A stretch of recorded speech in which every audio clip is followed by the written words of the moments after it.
Today I want to talk. About studies. I've chosen a setting that makes me look professorial, sitting in a library that, unfortunately, is not my library. It's a beautiful photograph behind me. It's somebody's library, but not mine. It's not real. Over the course of my life, it's been pointed out to me that I'm not a bad teacher. And many people have actually named me Professor Mitch.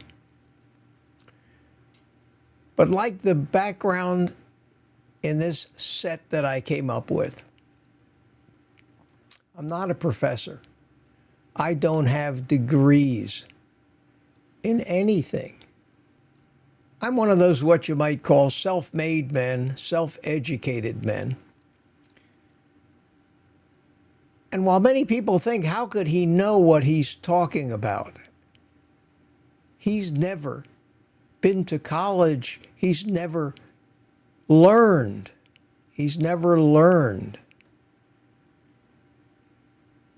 And that, to me, is the reason I never went to college. I realized well before I was at an age to actually go to college that simply listening to somebody else's conclusions, somebody else's idea of what is true and correct knowledge, memorizing it, parroting it on an exam, and getting a degree has to be next to useless unless there's some way you can find out if that information that's being imparted to you as you sit in those lecture halls is actually the truth about anything. Most of us know, as we've gotten older, and as we've looked around in this world, that the vast majority of what we hear from others, of what we even read in textbooks, of what's taught to our doctors in medical school, is propaganda, funded and paid for by people who gain to profit from it. The deception is everywhere. And most of us have gotten so in the habit of just accepting what we hear or read as truth that we instantly let it into our minds and we call it knowledge. And when we can parrot back that propaganda word for word, we are now educated. I don't think people are as educated as they think. For me, I tried to use common sense from a very young age. I was blessed with a high IQ and the ability to analyze things and see if they actually fit and make common sense. I read the same textbooks as the medical students read. I read the same engineering books as the engineering students read. I listened to so many of the lectures on various media, in documentaries, in movies, and later in life on YouTube, from the same professors that lecture in the study halls. In my opinion, if you want to count the amount of time spent learning, I've got the equivalent of 10 PhDs right now. I've just never felt the need to prove it to anybody by parroting it on some test or exam. In one respect, I think that's made me the ultimate cynic. Because more than half, if not maybe most of everything that I've listened to or seen or read doesn't make sense. It doesn't make sense. And yet doctors today are sitting in lecture halls in medical school being taught the nutritional guidelines that were formed by religious priorities, graft, greed, and corruption. And that's what serves today as the basis for modern medicine. This one aspect of the professionals that we admire and trust, a sacred trust, to take care of the most precious thing to us as human beings, and that is our own health and the health of our loved ones. These people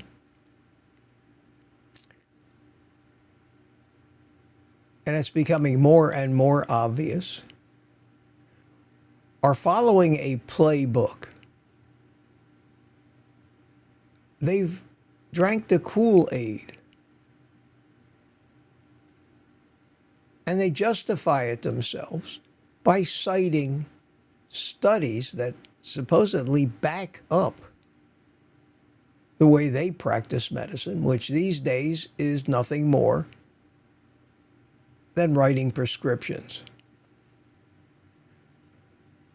New Harvard study shows that red meat causes, now they don't say that. They say that red meat may cause diabetes.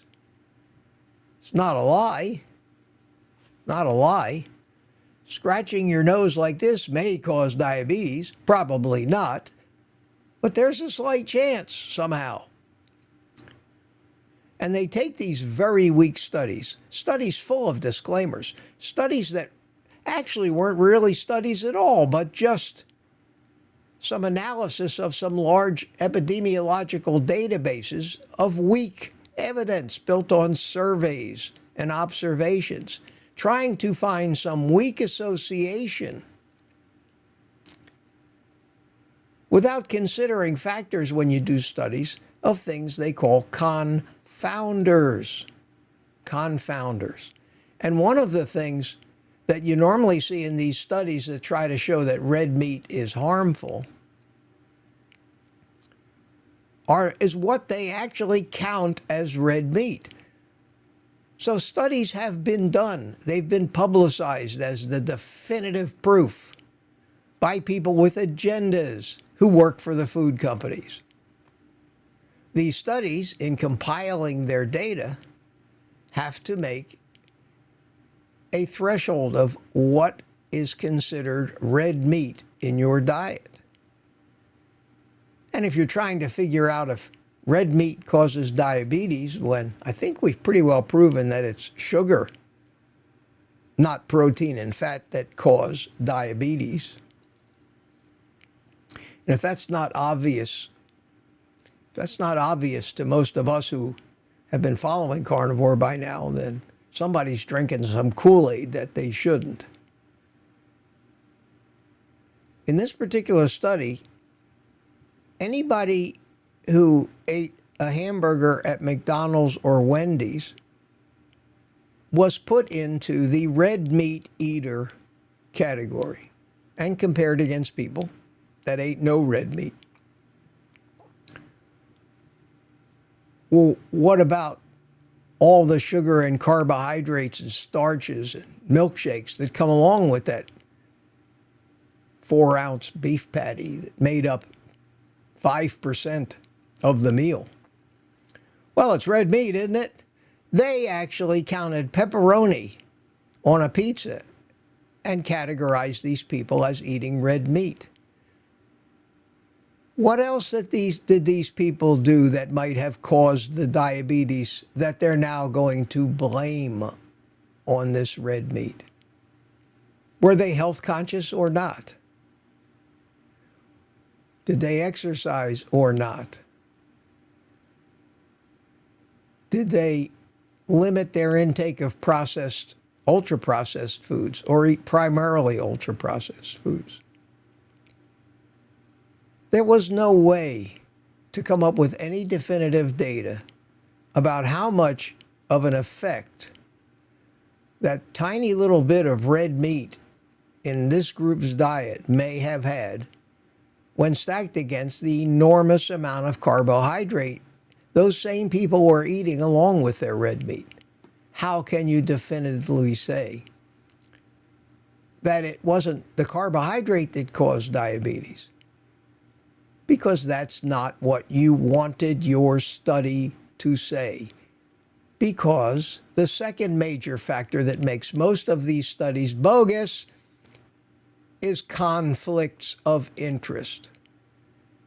Anybody that does any kind of a study or puts out the results of any study that has a personal stake in the results negates any validity to that study. And from that rule alone, I would have to say that of the studies that get bragged about in the media, studies that are pushing the plant-based diet, anti-meat agenda, I would have to say 100% of those have no value whatsoever. I didn't say 99%. I said 100%. Any diet that goes to show that red meat causes cancer, causes heart disease, causes diabetes, cannot have any validity to it and must have an explanation in the conflicts and the confounders. It has to. Logic dictates that it has to. Why? Think about it. Think about it. There is only evidence that red meat does exactly the opposite, that a low carbohydrate or no carbohydrate diet, rich in nutritious red meat and saturated fats, has cured and healed most people who try it, along with giving up the sugar. I'm one of them. I'm living proof. I eat nothing but animal products and meat and have been doing so for years, not a gram of carbohydrate. I'm the furthest thing from a diabetic on the planet. I'm healthy, I'm thin, and my brain works at 77 years old. 100% of the studies that demonize nutrition from animal products and low carbohydrate lifestyles, 100% of them, by definition, have to be wrong. These studies cost a fortune. These studies cost a lot of money to produce, millions of dollars. And even if we carnivores wanted to do a study to prove double-blind, I don't know, you couldn't do a double-blind study because your subjects are going to know what they're eating. A double-blind study would mean that nobody in the study knows who's on which side. You can do that with a pill and a placebo if both the pill and the placebo are the same, look exactly the same. Then people don't know what they're taking. And the people administering the pills don't know to which group they're administering. And the results then have to speak for themselves. You can't do that with nutrition. How you gonna be double blind somebody and feed them? Unless you do it through a tube. That's not the same. So it's impossible to do any really legitimate, high-level, accurate and reliable studies when it comes to nutrition.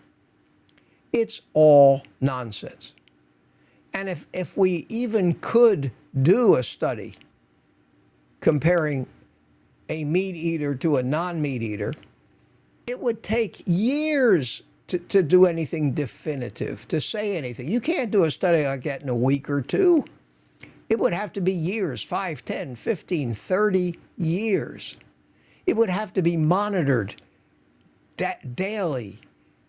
The actual food would have to be supplied to the person eating it so that there would be a constant and there'd be no doubt about what it was that they're eating.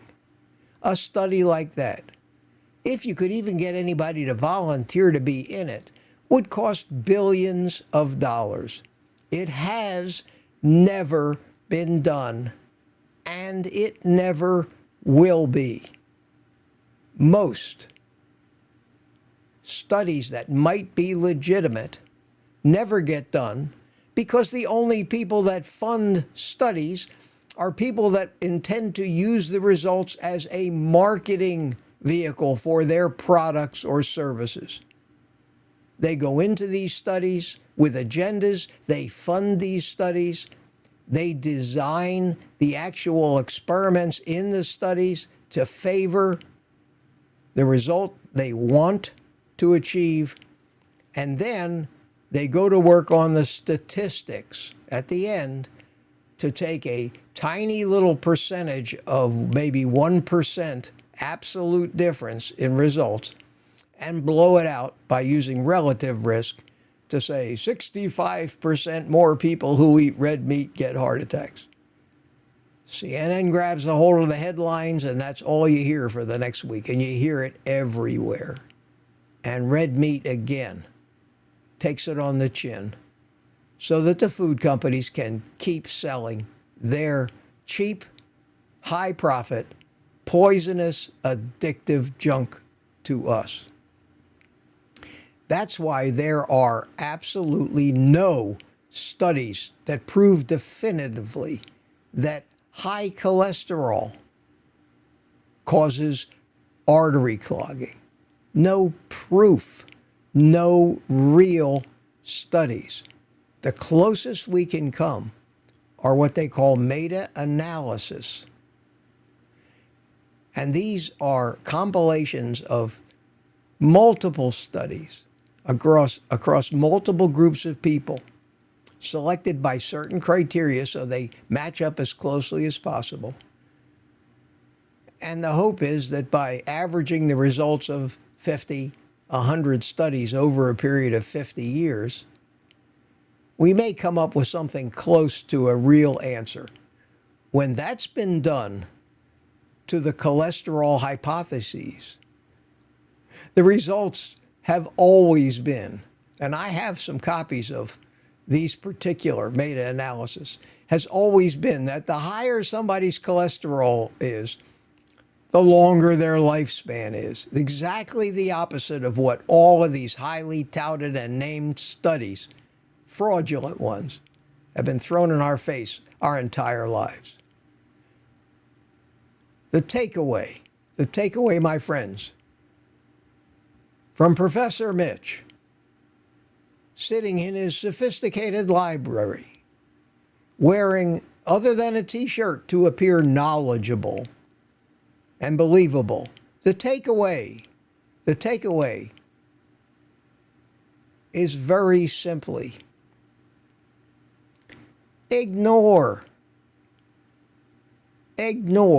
any mention, pretty much, of any study, save for the very, very few that are real science, that are done without agendas, that are not funded by conflicted organizations or individuals, and that you've been privy to since before they were studies.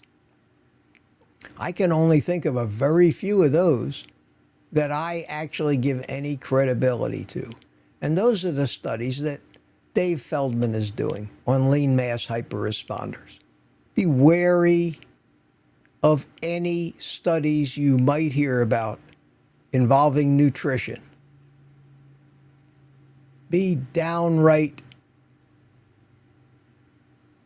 outraged when you hear the results of a medical study touted on a major network news by an anchor who has no frigging idea of what any of that stuff means and mispronounces half the words. Things have to make sense. Things have to make sense. And when so many of us, and I've been at this long enough to know that there are a lot of us, are seeing our health go in exactly the opposite direction of everybody else. And when I say opposite direction, I mean getting better and better and better.